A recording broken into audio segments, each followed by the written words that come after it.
Gagauz radyosu yıl keret efire çıktı May ayın 12'sinde 2000. yılda ama bu olsun diyeni çok iş birkaç ay yapıldı. Radyo stüdyo kurulmasında, montaj odaların yapılmasında, korespondentler için yerlerin kurulmasında hem lazımlı tertiplerin koyulmasında anlattı Radyo X başı Maria Parfenova. Bu işi ona verdi yapsın teleradyo kompanyanın o zaman başı Lubov Kasım. O insanlardanlarını biz topladık o zaman ilk günlerimizde radyoda da onlar çalışırlar. Şimdi siz seslersiniz onların seslerini.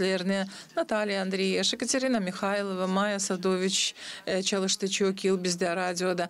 Da o zaman dil değilin FM radyosunu kurma da uydurma o şartlara göre ne türlü dünya radyoları lazım olsunlar. Ben mutluyum ben çalıştım burada çünkü Gagauz radyosu tek bir radyo Moldova devletinde hangisi Gagauz dilini tanıdır, popülarizasyonu yapır da biz savaşırız bunu yapmaya ileriye doğru da umut ediyorum hani her biri gençlerden kim gelecek bir çalışma onlar da ileriye doğru yapacaklar öyle ki Gagauz radyosu olsun bizim seyredicilerin en sevgi radyosu. İlk günlerden radyo stansı aldı kendi üstüne davayı dil sadece haberleme ama üretme, birleştirme hem bakışları kurma üç dilde Rus devlet hem Gagauz. İlk yıllar efir sadece birkaç saat sürterdi günde ama yavaş yavaş programaların sayısı hem kalitesi büyerdi, tematika genişlenerdi, auditoriya zedelenerdi. Nişanadı teleradyo kompanyanın ex-başı Lubov Kasım.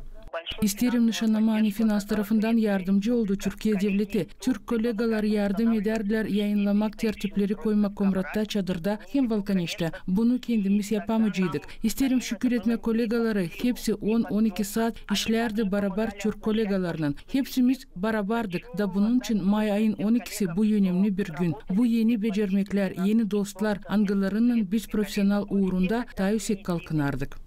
Efirde yeterler dil sadece haberler ama analitika, kultura, üretim hem şenlendirmek programalar anladırlar avtonomen yaşayanları. Gagauz Radyosu'na hep bir ileri düz yol. Daha büyük temaları açınız. Daha kaliteli kol verimleri yapınız ileri doğru. Ya bir şey gene fayda olsun hem size hem de başkasına. Önce daha derin olsun kol verimler. Hem de ne olur bu prosesler daha açık gösteresiniz. Ben ederim size iyilik. Sizin o pek bağlı lazımlı işte. Size çok sağlık. İşlersiniz bollukta hem rahatlıkta. Hem çok iyilikler. Kendi her günkü işinin radyo kolektivi çok zahmet koyar Gagauz cümlenin ilerlemesine nişanladı. Başkan işlerinde bakanlığın başı Ivan Kalioglu kutlarken radyo kolektivini 25. yıl dönümünden. Хотим от лица руководства Гагаузии вас поздравить с этой датой. Ваш коллектив, он немногочислен, но он слышен по всей... İsteriz Gagauzya yöndericiliğin adından kutlama sizi bugünden. Sizin kolektiviniz dil büyük ama onu üşüder bütün Gagauzya. Biz sevinmelikle sizinle beraber işleriz. Biz havezle paylaşırız sizinle türlü haberlerle. Da siz doğru hem açık onları insana açıklarsınız. Sizin yardımıyla yaşayanlar daha haberlenmiş olurlar.